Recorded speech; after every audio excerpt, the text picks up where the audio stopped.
Hello and welcome to the next webinar from the series Resco How-To. My name is Ivan Stano and hopefully we're already familiar with each other. So welcome to today's topic. Today we're going to focus on configuration with the Woodford tool, and we'll go through an example of how to add a new entity or data object into the Resco Mobile application. Few organizational things. You're all in listen-only mode, so you won't be able to use your microphone to raise questions or add additional comments, but please use the GoToWebinar application to submit your questions through the question pane there, and we'll take the questions at the end of today's session. So what I prepared for you today is to give you an outlook of what's next when it comes to how-to webinars, what we can expect in July. Then we'll go through a live example of how to add a new entity. We'll go through the details there, what you can set up, what you can configure and modify. Then we'll also cover two things as part of the new entity. That's how to design a view and how to design a form. And then the last thing that would be very easy, we'll just go through the process of pushing these changes into the mobile application. And then, of course, at the end of the session, room and time for your questions and hopefully some reasonable answers from my side. So if this sounds good and you're all set, let's kick it off. So what we're planning for July, and that should be early July, so probably next or the very first 2 weeks in July, more news coming very soon on our website, resco.net/aboutus/events. We will cover a new area. Many of you probably don't know it yet. It's security. So Resco as a solution and the Woodford tool has a built-in security module that allows you to manage the mobile application over the air. We'll cover some areas about how to create a security policy, how to manage your mobile devices and mobile apps, and how you can create a specific security policy for your organization. So that would be topic of the July's how-to webinar. Also, one more thing, this is, I think, fourth or fifth how-to webinar that we're doing together. And we're putting all the resources not only on YouTube, where they can get easily lost, or they just pile up within the number of other webinars and videos that we as a company publish. So we decided to create a resource, a website called partners.resco.net/training resources, where you can find all the how-to videos. You can go back to them. We plan to expand on that and elaborate on these further and create a nice resource where you'll find everything important and all the videos that can take you from really the basics to the more advanced areas and topics of Resco solution. So all information there at partners.resco.net, and you find it in the section training resources. Very good. So today, again, this should be pretty short. I don't think we'll spend more than 15 minutes showing you how to add a new entity. So let me go right into that. We'll start in the Woodford tool, something that's hopefully already very familiar for all of you. What I did before I started this webinar was I actually logged into the Woodford tool so that we don't have to spend extra 2-3 steps logging in. After I logged in, I can see all of my mobile projects right here. The one that I'm really using for the demo purposes is right here, called New Features Next. It has the highest priority, 10,001, so this makes actually sure that this one is applied for my user. By double-clicking on it, I'll open it up, and we can actually start adding a new entity into the mobile project, which actually means into the mobile application on my device. So hopefully the mobile project will be loaded and opened soon. Yeah, here we go. And in one of the previous sessions, we covered all of these items here on the left-hand side of the screen, all the things that you can configure, change, modify, and play with to make the application look and feel the way you want and include the functionality that your users require out in the field. When I scroll to the bottom of that list, you can see here I have basically a menu or a list of all entities available in my CRM organization. If you have system entities, system data objects, they show up here. If you use custom entities, custom data objects, they'll be shown here as well. You can see that some of them are shown in full color, such as account, activity, appointment, calendar, case, etc. That means these are already part of my mobile project, part of my mobile application. What you can do, you can of course go into the details of every such entity or data object, change synchronization filter, create some additional views, add more fields, redesign the form, etc. That's absolutely possible. However, there's a lot of entities and data objects that are sort of grayed out, such as address, announcement, article template, business unit, etc. This actually means that they're available in my CRM organization, in my CRM environment, but they were not made available for my mobile project. So I'll take one of those. In my case, I'll actually use the competitor, which is available in CRM but not part of my mobile application as of yet. And when I click on it, actually I'm taken to this screen where I'll see a lot of details. The very first thing I have to do is actually click on the enable button at the top of the screen to make that entity, that data object, part of the mobile project. After I do that, now everything else becomes active, and I can play with these additional options here. So at the very top of the screen, you can see I see the name of the entity, the name as shown in the application. I can also set permissions, read, write, create, or delete. These are the permissions are automatically taken over from the security role, but if you want to change those or let's say be more strict, you can also set additional permissions right here as part of the competitor.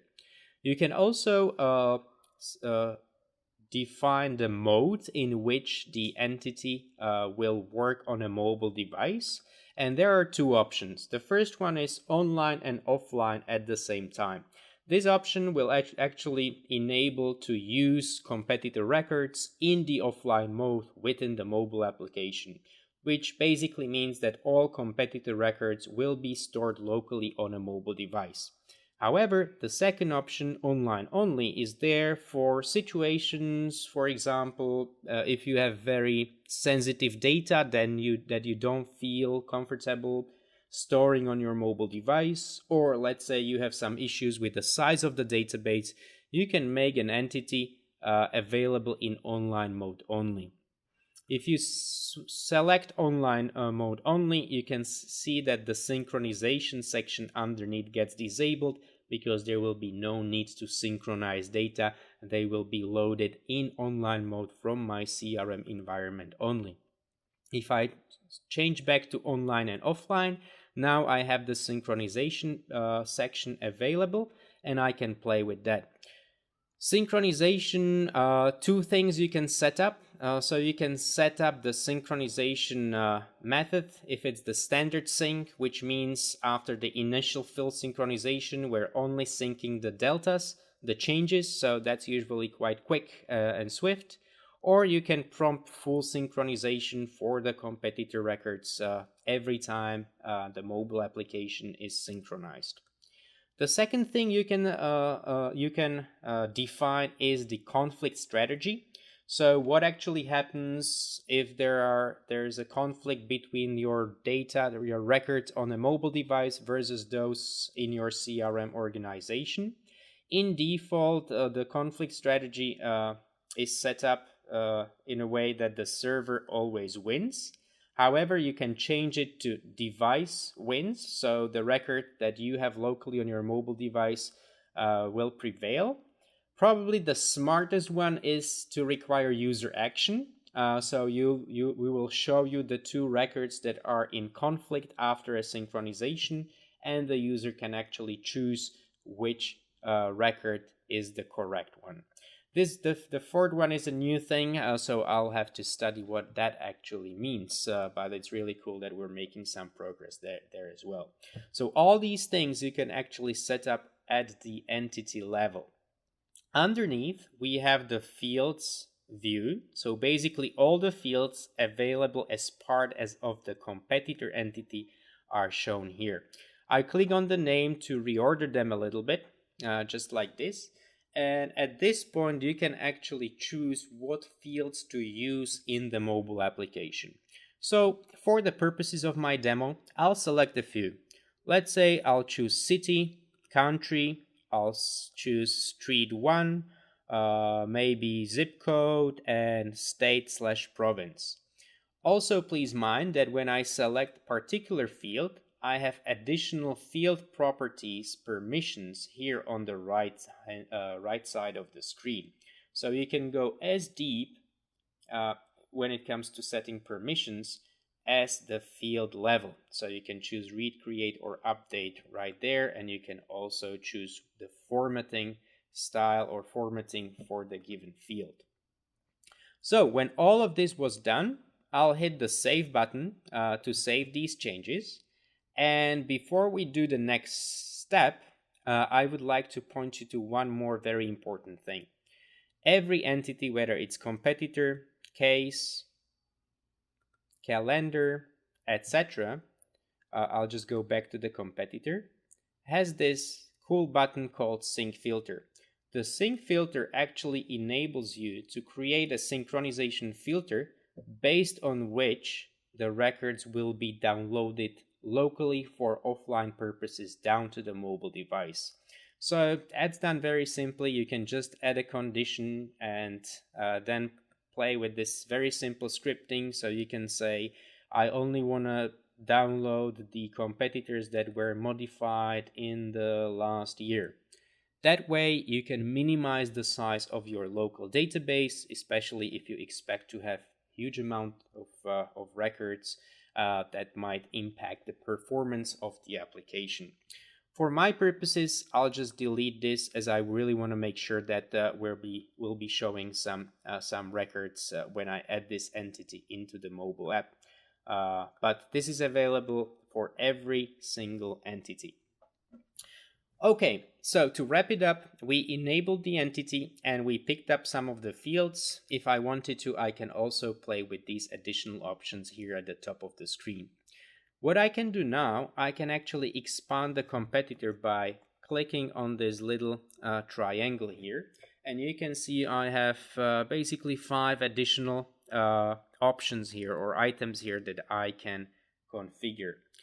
Let's go one by one. So the first one that we will create is we have to actually design a view. So I'll click on the view, and what I mean by a view, I'll give you a quick example in the mobile application. So this is my mobile app running on the iPad. This is the home menu here on the left hand side, the one I'm moving right now. And when I click on the accounts or contacts, you're shown on the other part of the screen, the section I'm moving right now, actually a list view, the view of all contacts in this case that were enabled for the contacts entity on the mobile app. And you can see that the view is defined in a certain way. So it includes a simple icon on the left, it includes the name of the contact at the top of the screen, email address underneath. This is probably a phone number on the right hand side.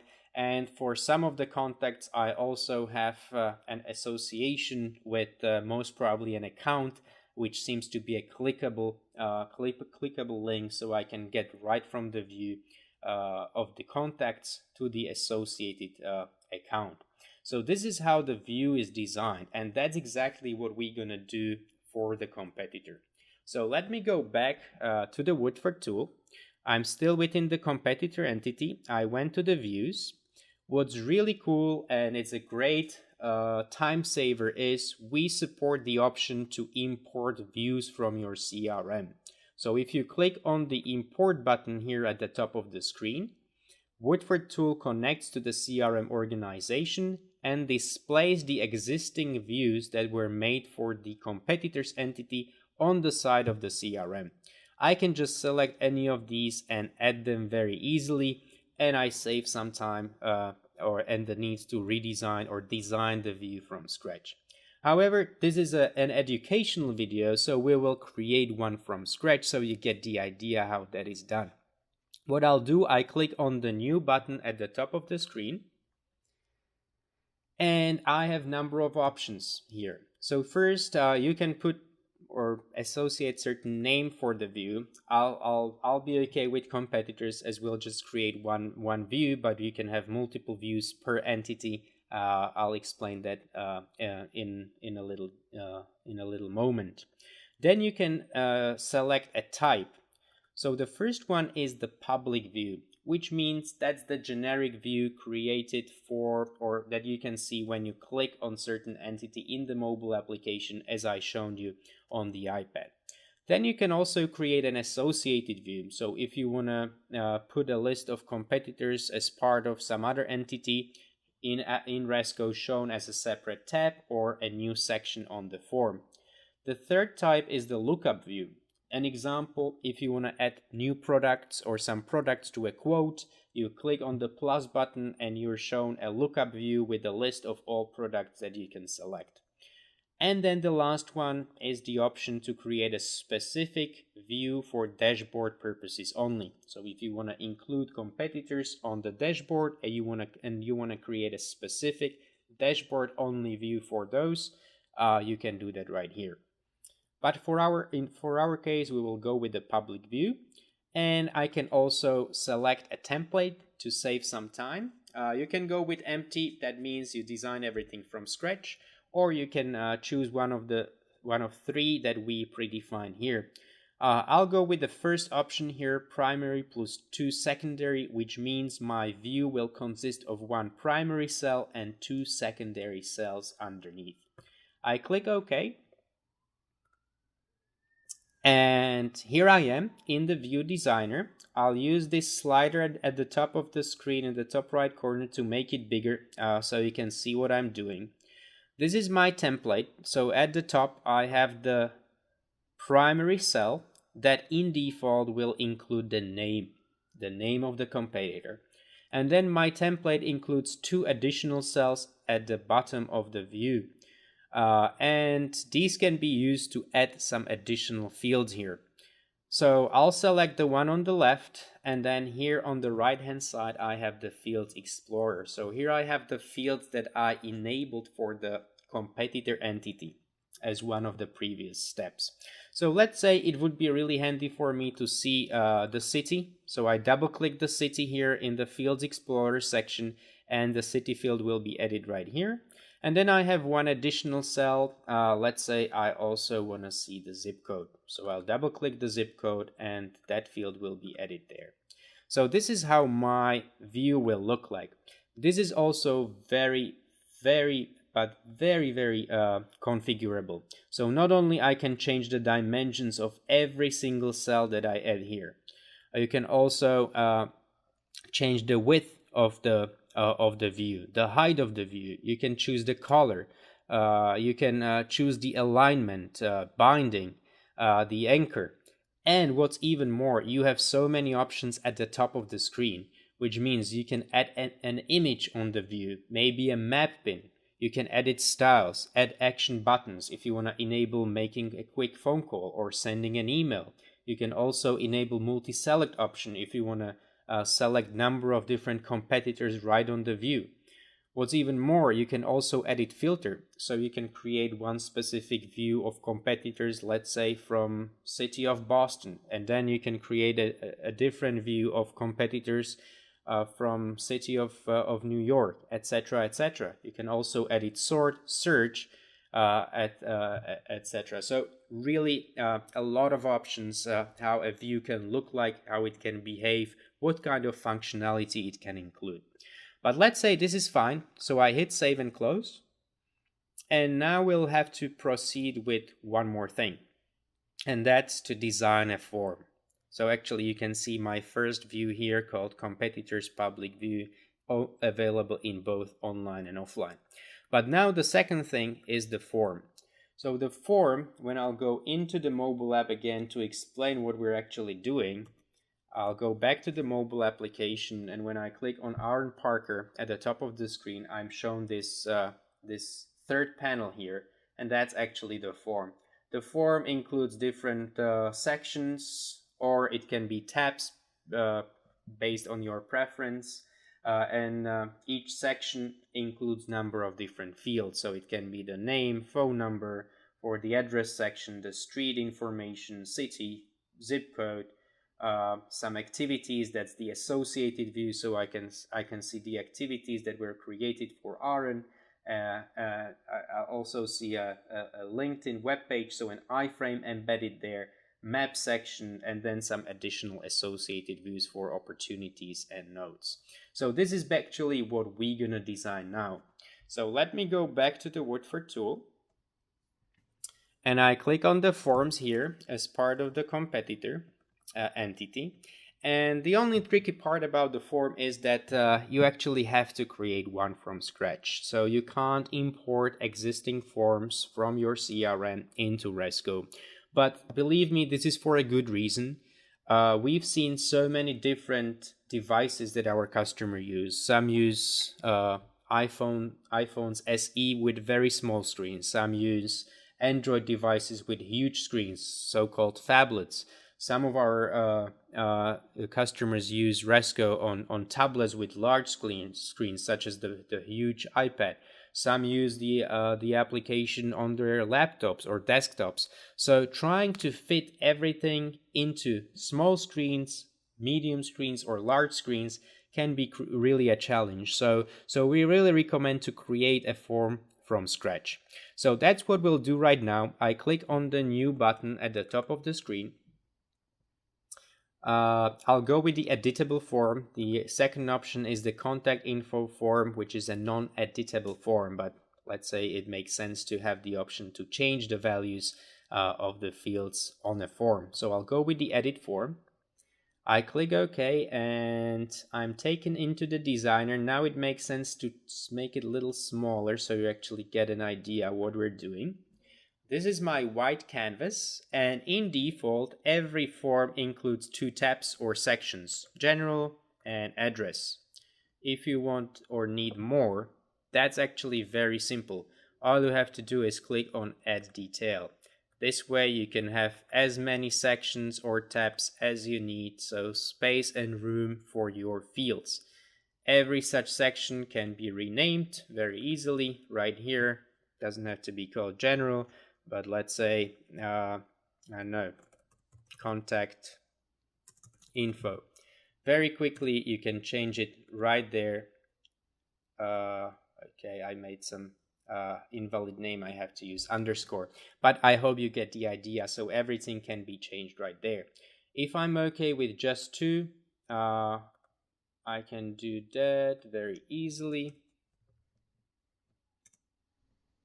Okay, now it works, but let's say I'm just fine with the two, so I delete these additional ones I edit there, and I'll start with the general tab. I click on the general, and then what you have to do is click on this white canvas to actually be able to access the fields. So all the fields I enabled again for competitors entity are shown here on the right hand screen. So let's say on the general one, I'll add name, and as you can see, I can make it very easily just by drag and dropping all these fields on the white canvas. I also add the modified on information. So let's say that's good for the general. I'll proceed to the address tab. Again, click on the white canvas, and now I'll add all the fields that actually define the address. So city, country, state, here we go, street, and the zip code. And probably we want to reorder them a little bit so that they make better sense. So again, very easily, you just drag and drop them wherever needed. So street, city, zip code, and then state and country / region as the last one. And please also mind that at the top of the screen, I again have so many options about what I can do on the form. You can add those additional details. You can add a list, so an associated entity right here. You can add an iframe, add map section, add media tab to be able to snap pictures, record videos, audio, etc. Maybe add social walls so that you can comment or interact with your colleagues. And very interesting part here, the rules section. So you can create specific rules on top of the form, and they're based on 3 different events: on load, so every time a form is loaded; on change, so if I select, I don't know, country to be USA, then show me state. If I choose country to be Canada, show me the province, etc. And the last one is on save. So I'll save this. So we designed the form now. Here it is, the editable form called default.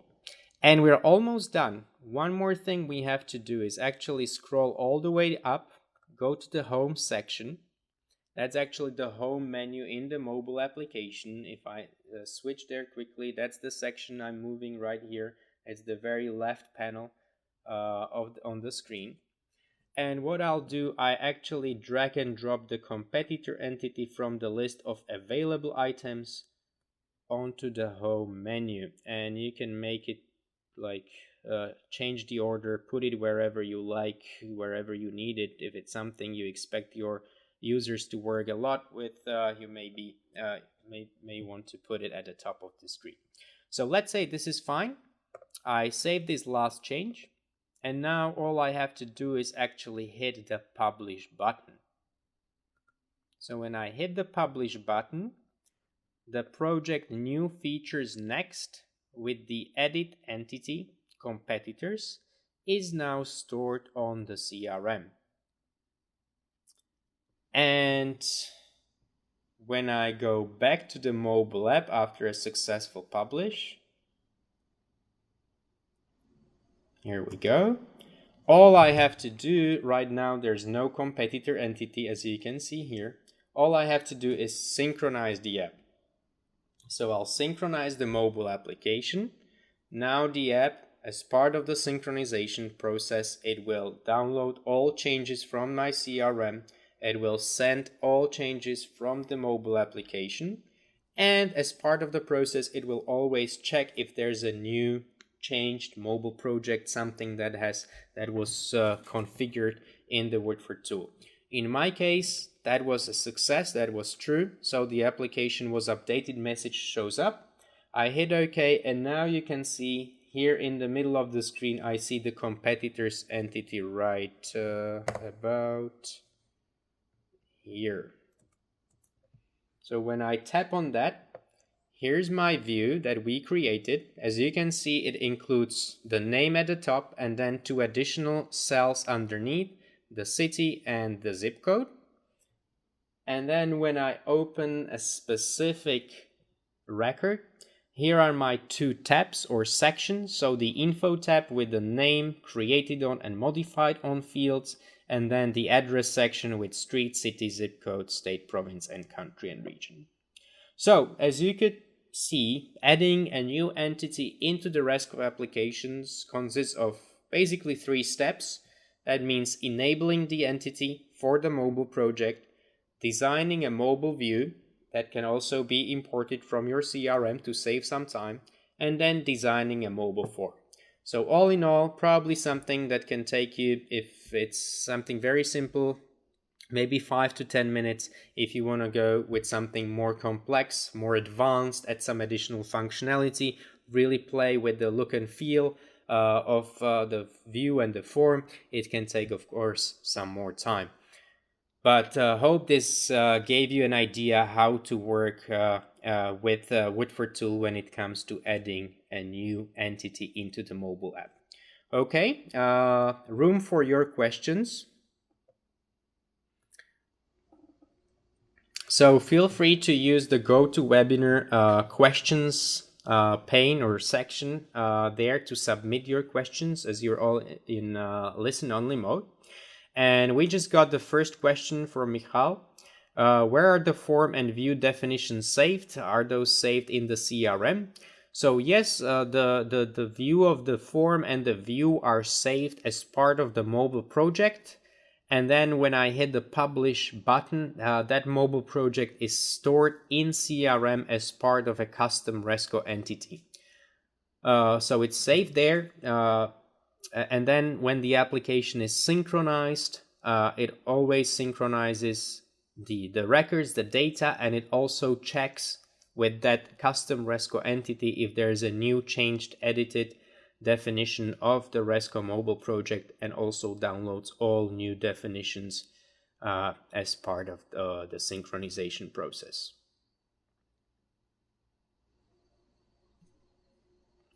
We're getting more questions, so let's look into the next one.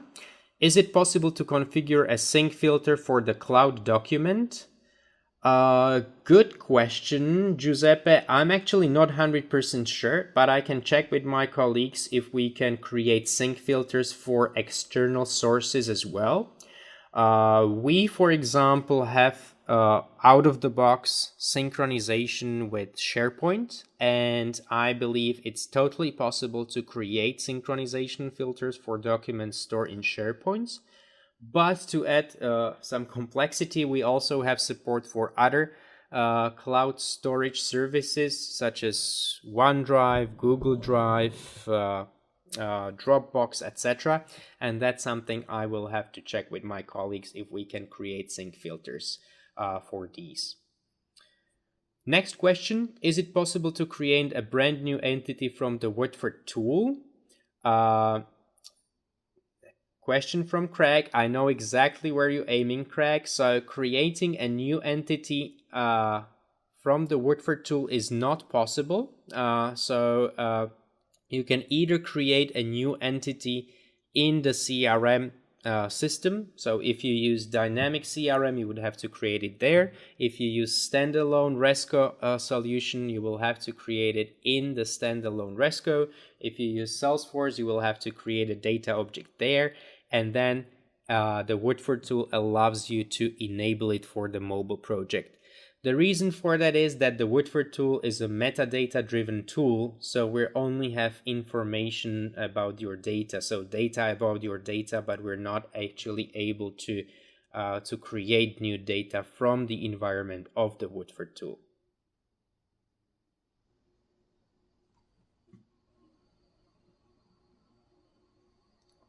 Okay. So if there are no more questions, thank you very much for attending today's webinar and exploring the options of adding a new entity into the Resco mobile applications. This video or this webinar was recorded and will be available both on YouTube and on those training resources pages that I shared with you in the beginning of the webinar. Thank you very much for your time and hope you'll have a wonderful rest of your day.